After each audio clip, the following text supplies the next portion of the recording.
Everybody, welcome back to Season 2 of the Surfside Recovery Podcast. We're super excited. We're in here in our brand new office podcast studio. I'm happy that we got a little bit more space to work with.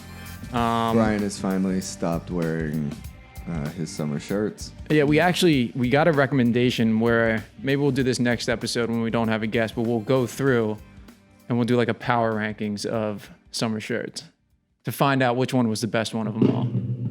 I think we could probably look back at the comments on the Facebook. I mean, you're gonna be dealing with 9.2. We're gonna be dealing 10. with your aunt and your mom. Yeah. And their rankings back and forth. I think my favorite one, personally, off memory, would have to be the pinata shirt. I think that was a good one. Yeah, that was a good one. So we got a couple announcements before we get the show on the road. What's up? So first and foremost, which I think I'm going to want to talk about this more, and I'm interested to hear Jason's thoughts on some of this. If you're looking for help, give us a ring. It doesn't matter what the age of the person. Anybody struggling with addiction, there's a bunch of resources. We can help point you in the direction. 609-709-4205, or you can shoot us an email through surfside.org. Also, super important, in Phoenixville, Pennsylvania, we have our only fundraiser of the year. It's the Hustle for Henny. It is going to be October 12th. There's going to be a DJ, a bunch of stuff. We've done it the past 2 years. We've had about 300 people each time. It would be super cool if people came out. It's a great 5K. For those of you who are runners and athletes, I've been told that the course is pretty tough. Yeah, it's hilly. A lot of elevation change. A lot of elevation change. People like that. For the walkers, it's a good walk. We've had some iffy weather the last couple of years. Rain, yeah. We've actually had rain both of the years, but we still had about 300 people out for each event. So Amen. We're really hoping that this year is we're going to blow the doors off. So if you could be in the area, that would be fantastic. It's early in the morning. I want to say it's like 9 o'clock. Yeah, it starts at 9. It seems earlier for us because we're coming from down here out there. Yeah, so we really are out leave early, and we go early to set up and everything. So super cool. Hustle for Henny, October 12th. Hope to see you there. If you want to get involved, donate, things of that nature, you can go to the Hustle for Henny run sign up page, which is real simple. Just Google Hustle for Henny, HENNE 5K. There's a Facebook page for it too. Facebook and Instagram, yeah. Absolutely. Great calls. Do you have any other announcements, or was it just the one? That was it. That was it. I feel like I'm leaning. Do I appear to be leaning heavy? Yeah, you're kind of leaning forward a little bit. Yeah, sit back, relax. These chairs are good. Yeah. Pull it down. Says the guy in the comfortable one. Yeah, you're all right. How's that? There you go. Yeah, you're good. You can pull that to you a little bit if you need to. All right, there we go. Yeah, there you go. You sound right. good. So Jason hails from Delco, Pennsylvania. Delco 610 in the house. Jason is someone that I've known for about 2 years, I would say. Yeah, right around give 2. or take. Yeah. We have a passion for Cuban cigars we share. Yes, we do. Jason, I'll let him tell you about him. Yeah. A bit more, but basically Jason works in treatment. He's a pastor. Correct. As well. So he's been in a couple different aspects of treatment, typically the outreach, I believe, right? Yeah, yep. Mm-hmm. And so you want to give yourself an introduction? What's going on, everyone? So I am a pastor in Delaware County. Which is our main camera? That one or that one? Or that The one in the middle. The one in the middle. Yeah, So you don't really need to look at the camera though. You can just, if you're looking between us, it's fine. Just don't look at the floor because then it looks weird. Yeah, so I won't look at the floor here. So my name is Pastor Jay. So I am the one of the pastors on staff at Delaware Valley Christian Church. It's in Media, Pennsylvania. But don't let that word pastor fool you. You know, I do have a past. I'm a convicted felon and, a former heroin addict. And I've been sober through the grace of God in the 12 steps and helping other people for over 8 years now.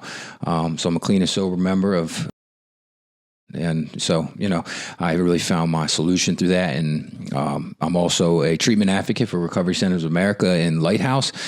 We're a big facility, and we are helping a lot of people, and I'm just really blessed to be there and be able to be in a position that I'm able to help people navigate the treatment industry, whether they have no money at all, insurance or whatever. It doesn't really matter. It's never a problem. Only a phone call. My phone's always on if somebody ever needs help, because I know somebody picked up the phone from me. So you were in Camden this morning? I was in Camden. I texted him at like 7:00 this morning and was just like, "Hey, this is the dress code, casual." And he's like, "Okay, I'm on my way to Camden." Yeah.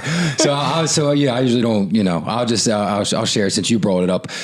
So one of the people that I know from a hospital facility down there, a lieutenant, an amazing guy. He's really a great dude, and he's really active in the community. Called me up, and there was a homeless gentleman who sleeps outside of one of their hospital facilities for the past 15 months, and he asked me if I would come and try to get this gentleman help. And of course I will, I work for God first and foremost. That's a fact. And so I went down there with him. And so me and this lieutenant were on a drug block in Camden at 7:30 in the morning while people were out there hustling, and I'm over there with my hand on the guy's shoulder, praying for him and trying to get him into treatment. And I slipped him my pastor business card, not the RCA, the pastor business card. And I said, listen, I'm always available if you need me. And I could tell that, that guy was like softening his heart because he was looking me in my eyes more and stuff. So it's going to be a couple trips, but I'm going to be heavy in prayer, asking God to help him and allowing me to be in that position. I'm truly a blessed man. Any day I open my eyes, that's the real blessing. Anything that comes after is just a bonus for me. So when this guy called me, I was like, of course I'll come, and I'm just really grateful that God has put me in a position to be able to serve the community of Camden, and not just Camden in Delaware County. I was a Rolling Stone. I still am. I travel around, and wherever God moves me is where I go. But I wanted you to say that. I wasn't going to steal my. I'm not one of those guys. But since you brought it up, so continue to pray for that gentleman for me, and I'll be back down next week at the same time just to see if I can get him to go. Cool. How did you get involved in being a pastor? Like after being in recovery for a little while, you started working in the field. When did the pastorship, for lack of a better term, come into play? Oh, that's a great story. So I didn't have any spiritual upbringing. My father, he was affected by this disease too, and we didn't have any real spiritual upbringing. And I was homeless in North Philadelphia for a little bit of time, and the only time that I was ever introduced to God and spiritual principles is when I was homeless. I walked to a church that said they were having free pepperoni pizza. I was pretty bad shape at that point in my life. So I went in and to this church, and I was sitting in the basement and eating this free pepperoni pizza, and this guy was a Puerto Rican pastor. He was up there. He was crushing it too, talking about grace, love, peace, mercy, and all these other things. And I'm sitting there eating this pizza, and then the next week I go back and they didn't have any pizza. So I'm like, I think this God thing isn't for me. If they would only had stuffed crust, I probably would have been saved and wouldn't have continued to shoot. No, I'm only kidding. But at the end of the day, that was my first introduction. Right. So June the 11th of 2011 is my sobriety date. I was in abandoned house in North Philadelphia. God willing, it'll be the last time I'm there unless I'm helping somebody, obviously. And I robbed my mother, who's a saint to me. You know how in the big book it says, passing all understanding is the patience that wives and mothers had with the alcoholic. Had this not been so, many of us would have no homes today or perhaps be dead. That absolutely rings true in my life. My mom, I robbed her for everything, sleep, pride, possessions, you name it. So I picked up the phone that fateful day. It wasn't the day that I chose to be sober, and I'm getting to the point too. By the way, yeah. I see the story coming together. No, it's coming to fruition. So I overdosed. I was just a really, really bad off. I was doing opiates for I can't even remember the time that I really wasn't. Miserable. You know how this goes. And so I woke up and I was a convicted felon that day already. I really was. So I was just ripping and running. I was on the run from 3 different counties: Philadelphia, Montgomery County, and Delaware County. So I called home to my mom, not for anything, that ship sailed a long time ago. And my stepfather, he answered the phone. And the only problem my stepfather ever had was that he married my mom, who had a son like me. He was a Vietnam War veteran. Right, he was, and I know how I robbed him, that's just a fact. And, at the end of the day, this man tried to do everything for me and love me like his own son. And I called home and my mom said that she was prepared to bury me.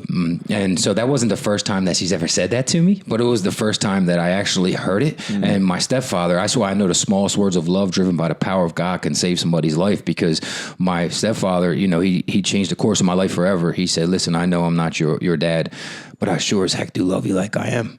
And I get a little emotional talking about it, because, at a time when love was the only thing that mattered and I knew nothing else really mattered at all, I wasn't too tough or too afraid, if you will, to ask for help. And I asked God for help, and I had this white light experience like Bill did, right? It was an amazing experience in this abandoned house. I haven't showered in weeks, and I really felt like this out-of-body feeling. And I gave the person that I was with, whatever I was using, I gave it to him. And I did what any sober, smart person would do in that moment. I turned myself back into the county that served the best food. I told you, Montgomery County. So hopefully you never have to experience that. But they got the good burgers. Oh, they do, man. They got Hungarian goulash. I'm telling you, it doesn't sound great, but it tastes amazing. And I would always trade soups for it. So what happened was I went to the probation department, and crazy experience happened in that. And so they were like, yeah, you should turn yourself in, but not here. You got to go somewhere else. And that amazing experience I had was supplanted with the old threadbare idea that I could probably just go get high one more time. Right. That's how I know spiritual experiences are only temporary, regardless if you believe in God or you believe in good. You got to continue to work on yourself and your spiritual life. And so I was turning around to leave, and then the sheriff said, listen, I heard your story behind the glass, and you can run, and I'm not going to chase you, or you can start your life over and I'll take you to jail. This was a sheriff that said that to you? Mm-hmm, mm-hmm. Wow. And so in the big book, it says, what seems to be the flimsy reed is actually the loving hand of God. Right. And really it was the God through that sheriff, and I cried like a baby, and I knew there was people that violated for probation and stuff sitting there. So I was like, yeah, these are tears of joy. No, I'm only kidding. But I didn't want them to think I'm sweet. Absolutely. But anyway, they took me to jail, and then right there in the holding cell, there was actually a life recovery Bible that I still have at my house right now. They let me take it home. And it was highlighted to Isaiah 41:10, and it said, Fear not, do not be dismayed, for I am your God. I'll strengthen you, oppose you with my righteous right hand. And so I felt like God was calling me to something greater than myself. And I really did feel like he was calling me to be a pastor that day.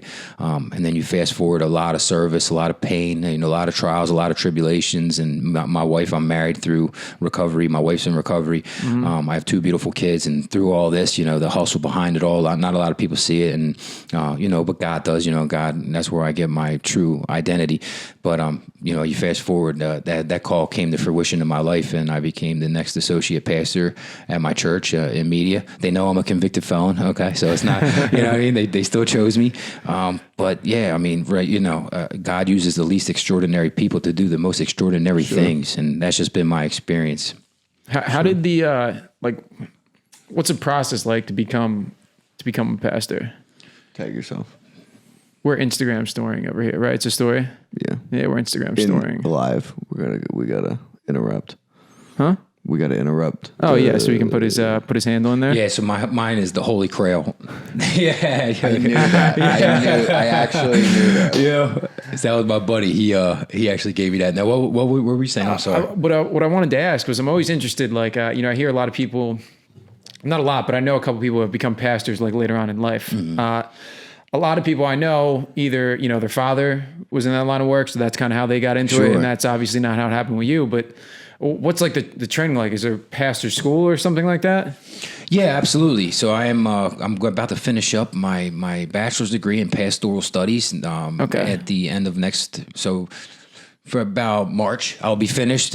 4 years later, again, shout out to my wife, Barb. I couldn't have done this without you, and I have to say that, because behind every good man is even a better woman. And that's true. My wife is my best friend, and she's helped me out so much. And, I got to pinch myself, because, we've been married 5 years, and I think to myself, how did I get so lucky? But that's a true gift from God. But she's with me the whole time, because I have to go to school, and, I have to sacrifice, and she's right behind it. It's heavy teamwork. Yeah, and between the kids and it is. It's a lot that goes into it, and still helping guys and stuff, So, and it's a balance, It's a balance. But at the end of the day, so I'll be in seminary next year to get my master's degree in divinity, and I always joke around with some of my friends that I'm going to get my doctorate in theology, so they have to call me Dr. J. So we've talked about my degree in pastoral care. Yes. So I finished my master's degree. and panicked because I didn't know what I was going to do. We talked about this the other day. Yeah, so I went back to school at St. Mike's University or St. Mike's College up in Colchester, Vermont, and got a graduate certificate in pastoral care and unitive psychology. Amen. Because I was going to go get a doctorate in divinity. Amen. But because my bachelor's and master's was all mental health, substance abuse, they wouldn't just let me into a doctorate program. So I needed to get so the graduate certificate is like above a master's, but it's not a doctorate. It's kind of like the prerequisites that I would have So needed graduate certificate and a master's degree is not the same thing? No. So it's like it was like a lot of money.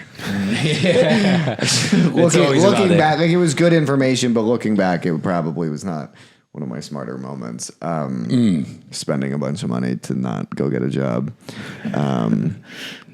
I'm petrified of that. Absolutely petrified of that. Of just dropping a whole bunch of cash and then not using it. It is what it is. I mean, at this point, But, I think a lot of it, so I really focused on, because once you get to graduate certificates and master's degrees, things start to get really specialized and focused. And so I really looked at some of these ideas of unitive psychology, which is the idea that everything is ultimately connected. So whether you call it God or Krishna or Buddha or the universe or whatever else, that it's all really kind of the same principle and power. And, there's a lot of this thought of, just putting positivity out there, you know what I mean? And you get positivity back if you put positivity out there. Not always, because sometimes shit happens, but I do want to actually talk about some stuff. Sure. So treatment related. So last night I get a call about 9:00. A mother looking for some sort of sober living for her daughter. Her daughter was in a program in New Jersey. They were from Brooklyn. So they found us. I don't know how they found us. Online, I think. The mom had self-paid to what she thought was residential treatment, $23,000. What was the length of stay? So they're not being clear with her. They're telling her it's about 45 days. Turns out she's not actually in residential treatment. She's in what's called a partial care program. Also known as a PHP, correct? PHP, which isn't necessarily bad. Turns out she also has insurance. And the admissions department told her that her insurance did not cover any mental health or substance use, which is not real. Yeah.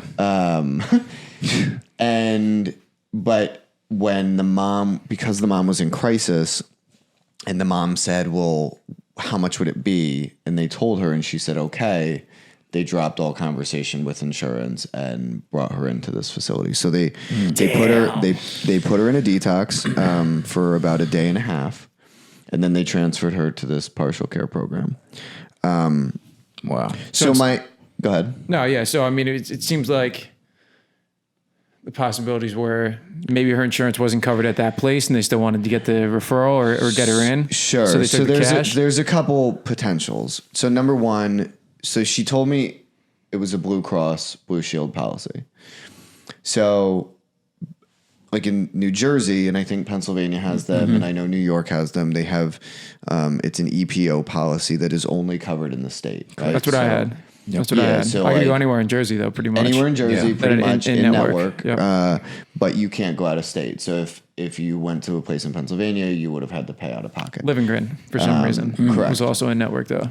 Really? Yeah, it was strange. Interesting. Yeah, I went to Living Grin a couple times. Yeah, they can take a lot. So what I said to mom, so we're going to try to figure out exactly what happened and why, they're there. Sure. But in this process, she also said to me, what do you mean it's a partial care program? I thought my daughter was at residential. Oh, wow. So I explained to her the difference between detox right, being the most acute level of care, residential having 24-hour nursing staff, partial care being a clinical office, potentially anywhere, and then staying in a house somewhere else. And then, then we talked about like IOP and then sober living and things like that. So my point, right, is like, You've worked at a bunch of different places. You've worked at some partial care places. You worked at some residentials. How do you navigate some of this nonsense? Because what I'm talking about is very real, right? Sure. And it's like these they're not necessarily. It's like lies of omission is the way I look at it, right? Like they didn't necessarily explain to the mom what their services were. Yeah. Right? It's like good enough almost. Like it's not residential, but it's good enough. Or it's not, the admission department isn't saying, well, you know what, like you could actually try this facility or this facility and potentially instead of $23,000, it's going to be a $2,000 copay. Yeah. So like how, like what are your thoughts? Like, why do you think this stuff is happening in the industry? Why? Yeah, so I mean that's a great question. I don't want to use any facility. No, right. I would never do that. I've been, of course you would. Well, I've been fortunate enough to really work for some good places, and I worked with another that wasn't like so like I've been through some things in the field, and a lot of these partials that I've had the privilege to work with, they did some really good work, but I don't know the whole particulars around her, like what kind of criteria she gets. And I'm still waiting to find some of that out. But I'm a firm proponent. Like I've never been like a detox only to a PHP portion. I don't think that's really the right way to go. To be honest, I think this is her first time in treatment. I mean, there you have it. I would say if it's her fifth or sixth time, I would say if she could get stable at a detox, going to a PHP wouldn't necessarily be a bad idea. Yeah. But I think skipping that residential piece. Yeah, oh, absolutely. And I also think the family not understanding what PHP is. It's a big deal. That's a problem. That's a big deal. All right, so I want to give my definition of what I think a PHP is, right? Sure. So this might be what a lot of other people have of it too. It's inpatient rehab where you don't live on campus. Wrong. I'm just saying from my perspective. Correct. When I hear PHP, it's they live in a house, either it's in a neighborhood or out on like a big piece of land or wherever. And then they shuttle you to the center. Correct. But that's not inpatient. Yeah, but it's you can't leave the house. You can. Well, I mean, of course, so you can walk down the street at any inpatient rehab too. Well, but here's the catch. So technically, you're in sober living and you're commuting to a clinical office. Yeah. That's exactly what I just said. However, you can't live in the house unless you're going to the clinical office. That's not sober living. Yeah, that's just housing for the PHP. So they call it sober living so they can skirt the sober living regs. Right, yeah. Skirt, right? And a lot of people don't understand that if you're in that sober living, you should have an option of where you go for clinical services. All right, so take all that away, what you just said, right? Got it. What difference does it make if you live on the property or a mile away? So if you live like clinically, is there a difference? 24-hour nursing staff, big time, full medical staff. There you go. That's the stuff I wanted to get to. That's the big time stuff. Big time. Yeah. Totally living in a house in a hospital setting are two very different things. And like you said, I mean, partial, it definitely has a place in some regard. I think for a person that's just getting into treatment. I mean, so I went through the county, prison system. So like for me, it was like I didn't really have any of these options. I've had the privilege to run spirituality groups at a hospital setting where like a lot of people are on methadone and stuff. Now, like if somebody's just getting into treatment, there's no reason why they should go straight to a partial hospitalization. There's none. I mean, to me, I don't think that's, especially if they need detox, like they should go through the detox residential. I mean, it's a proven fact that people do better when they're in a controlled environment for longer. Mine just happened to be a jail cell, but I was away for long enough. And so that was my experience. But I see people flourish when they do go through the detox residential PHP, IOP, OP, and they get a sponsor. I'm a Yeah, you got to do everything. You have to, you know what I mean? But like, I think it's more of if you take somebody that's just first time straight. Go ahead. Straight into your partial hospitalization program, and you already said they're trying to self-pay, right? I mean, that's just already like, all right, now there's something going on, you know? But why do you think these facilities are being deceptive? Money. You think? 100%. Definitely money. You can't gauge greed. That's the one thing you can't do is you can't gauge greed. Some people, if you're just trying to get the money off of somebody and you come right into my facility, not saying that the place isn't doing life-saving work. I don't even know what it is. But I mean, it's like, come on, if this person has, especially if a person has a policy that, you know, there's a couple other options that it was going to cost them nothing or a copay. I mean, of course, what do we want to put this family into bankruptcy? I mean, look around at the healthcare field right now. People are going bankrupt because of health insurance. And it's a terrible thing that people would prey on. I'm not saying this specific instance because I have no idea, but it's a terrible thing when you're preying on somebody's vulnerability, not only just for a patient, but also for a patient's family. Because God forbid, if my mom, you know, she tried to help me out as much as she could. And then at the end of the day, she would hang up while I'm sitting in the county, you know, like, so there comes a point, but like at the end of the day, this family is trying to do everything they can for their kid to live and not be broke at the same token. And let's be clear. I don't know the family's financial I know what you situation. mean. We're just giving generalized statements here. Yeah. And I'm not,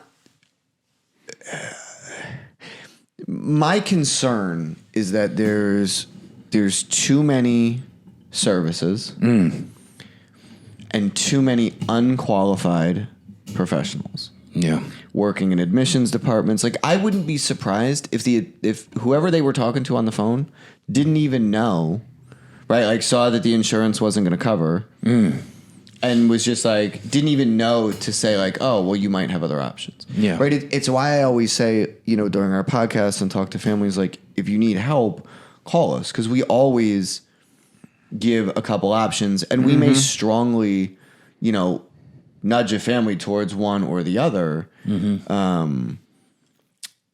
You know, but I think that it's like, it's almost like the family they didn't know there was any other options. Nobody was there to educate them. Nobody informed them, you know, in that time of crisis. And then, you know, it does burn me up because, like, we have to, as a, you know, Surfside, as a sober living, we have regulations that we have to follow.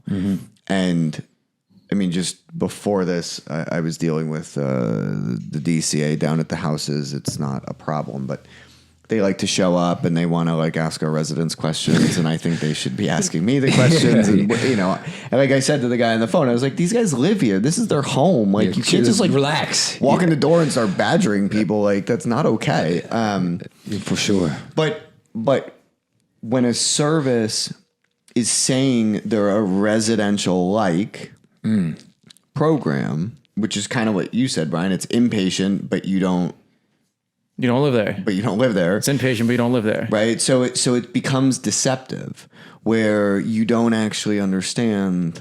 I mean, that comes back to a whole buyer beware. Like, this is a capitalistic free market society that we live in. So with any type of business, you're going to have that. You know, whether it's a car dealership, whether it's a grocery store, whether, you know, it's organic produce, or treatment industry. That's just the way it is. You're going to have people who run their business well and people who are scumbags. Yeah, and more often than not, they're probably going to be scumbags because it's all about the money. They wouldn't be in business if they weren't trying to make money. No doubt. And like, I'm not going to sit up here. And I've worked for great PHP programs that were doing amazing work. And there's some great ones out there. And the housing component, you know, I would always tell the family that this is our housing component to it. And it does cost because like a lot of times people don't charge for the rent or whatever. And I would always lay it out for the parents that this is something that has to be paid, you know, obviously. But I mean, I think the biggest difference it's usually nominal anyway. No, I mean, yeah, it's like usually the cost of a recovery house. Yeah, the ones I were in was like $200 a week or something. So you had experience going through a PHP. Yeah, too. Did you like them? Not really, because the houses were shitty. Oh, okay. You know, but some of these ones got some nice houses. Yeah, some of them have some nice houses. You know, I like the fact that I was in a neighborhood rather than Like, Yeah, stuck in some hospital. And call me. I mean, as a pastor, I try to see the good in everybody, regardless. So even if people are in this thing, I would like to think that people got into this the field that we're in. But not really, dude, because like so many of us who work in the field were addicts, and that means we were drug dealers. Yeah, like that's the reality. Absolutely, right? And yeah, what do you expect? Yeah, so, you know what I mean. And if you. I was talking about this with somebody the other day. There's very, very few operators that are also master's level and also like licensed. Yeah, I don't think the degree has anything with them being a scumbag or not. You know what I mean? Does he got the degree in scumbaggery? It's a different mindset, and like it is because you're not going to dig through years and years and years of education and debt to go get licensed. And to be licensed, you legitimately have to sign off that you're going to follow like guidelines and ethical codes that if you like, you don't have to follow and you don't have to follow. Mm-hmm. That's why I'm in outreach. Like you're not going to lose. You're not going to lose anything. You know what I mean? And I'm not saying like every single person who has a master's and is licensed or every single person who is not. Like, I get what you're saying. What it's about, but you and I both know. And I think you and I both also know some people who were very serious criminals at one point, whose mom and dad gave them some money, and then they opened up a rehab, and it's being operated almost the exact same way, and that's a fact, and unfortunately. Families in a time of crisis it's almost impossible to become that informed consumer. Right? Oh, it's like yeah, definitely. Yeah, definitely. Right? Like if you need an Uber, you need an Uber. But then it also, kind of paints the other places that are doing great work because I know a lot of PHPs that are doing phenomenal work. Yeah, and it's just, it increases the stigma even around treatment, which is the worst, that's the worst thing. And like, I understand what you're saying, and I do think it is attributed to greed. I do. Oh yeah, because you never know when money's on the table, all bets are off. People change up. That's 100%. That's a fact. So I think a suggestion would be for families and to do their research more, find out who is doing the clinical piece of it. Talk to me. Find out what you're getting. Definitely. Ask questions. Mm-hmm. Don't just give credit card numbers, right? Like websites should be crystal clear. Like you should have a very clear understanding of what you're paying for, and what that service looks like. Definitely. And I agree to that wholeheartedly, but it is business. Like, there is business involved in it. And that's the part that I try to stay at. Like, you know what I mean? Like, sure. So they're like, listen, as a treatment advocate for one of the largest facilities that is just continuing to grow. And that just shows you like what we're up against, I mean, the problem's not going anywhere. It's getting worse. And so like, when I had the opportunity to join RCA, it's an opportunity for me to be able to help even more people than just being in the PHP realm because we're all at a network for insurance purposes. Now I get to do that. But, I would just tell a family to really do their research on where they're sending their loved one to and get the names of everybody involved and do background stuff. Like, and also know that place is not the end all and be all. No, not at all. Regardless not at all. Of how good, regardless, like even our program, it's 9 months. I said to a family this morning, I said, be optimistically pessimistic. Absolutely. Right? Like, because it's true. I heard my mom say that to me a bunch of times. I probably said it to her.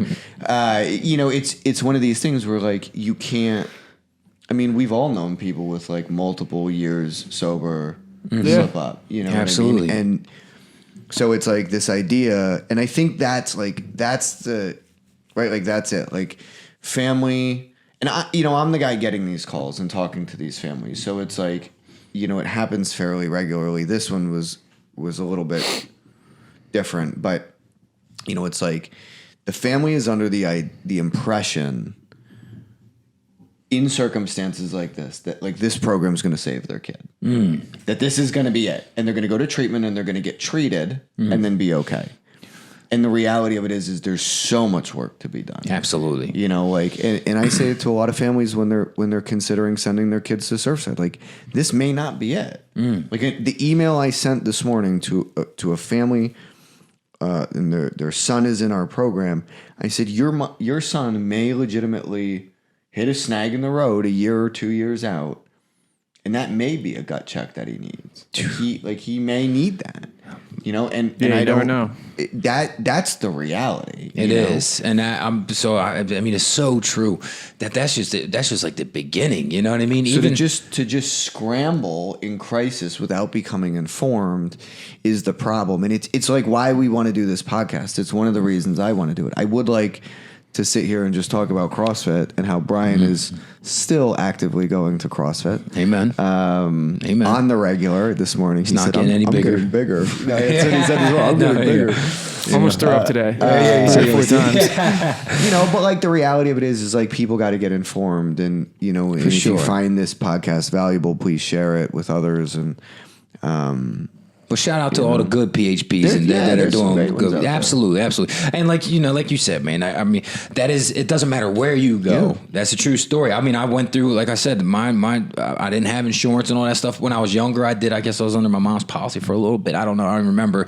But I went to some of the, roughest places in Pennsylvania and got the attention that I needed. But the thing is, I never continued to grow in the program or 12-step programs or whatever. And that's the variable. It really is. And that's why, like, structured living, like what you guys do, is so important. You know, I mean, it really is. When I got Montgomery County, I went through Montgomery County. They let me back out into a recovery house in Kensington, and it was like a rougher recovery house. But it's in Kensington, I'm sure. But the guys in there though, they were like, listen, like, we love you, man, but like, and your story's unique to you, but the way that this disease is, and they handed me this blue book, and they're like, if you really want to be free. Did you ever go to that hour speaker meeting in Kensington? Which one? There's probably. Are you talking about a bunch of them? Yeah, Port Fishington. Yeah, there you go. Yeah, I spoke there a couple times. Yeah, I've been there a few times. I have a couple of good people that go there. Dave M. Kim P. Dave M. Good people. So like, I mean, that's where I found my experience and helping people and stuff, and I never knew really what alcoholism and addiction really was. You know what I mean? I thought I was just dealt a bad hand, like circumstance. And they told me about this mental, physical, spiritual thing. And like I said, as a pastor, we all know what I believe, right? So when I do my when I was doing my spirituality groups at the hospital in Chester, I always say, listen, I'm a pastor. We all know what I believe. But at the end of the day, whether you believe in God or you believe in good, I believe in you. And that's the truth. And I know the way out of this thing. And I'm not the way out of this thing. This treatment center is not the way out of this thing. It's a piece to the puzzle. But it's not. It is. It's really not. It's not the whole end all be all. So I really think that's important. What you touched on, that this is just the beginning stages. Even working for a detox especially at a detox residential level, that is we're just dusting off the diamond. You know what I mean? I mean, and there's somebody. I think we'll end on this. There's somebody at who works for you guys who's pretty high up on the command, and he always says, like, we're 30 days, but we're literally, that's it. Yeah, he's a good guy. You got to do something else. Like, this is not the end, and this is really just the very beginning of what needs to happen. So absolutely, we're probably out of time, aren't we? Yeah, about where are we at? 40 minutes. Oh yeah. Shout out to all the good people in the field. Keep on trudging the road. If people want to get a hold of you, how do they do that? Yeah, you can hit me up at the Holy Krail now. Okay, so no, my phone. At Holy Krail on Instagram. The Holy Krail. My buddy made it up, and it's just too good of a play. But 267-398-0690. I don't care. Like, even if you just want somebody to chat with, it's never a problem. Only a phone call, and I'd love to talk to you for sure. Cool. All right. Don't forget about the Hustle for Henny, October 12th. Check it out online. We also have a new website. It's surfside.org. Oh, good call. It's the same website. We have a new domain. Yeah, new URL. Surfside.org. And a new T-shirt, Scruff and McGruff. Yeah, Scruff and McGruff. Crime Dog. Yeah, Crime Dog. We're going to do best T-shirts throughout the winter. So, awesome. All right. Thank you.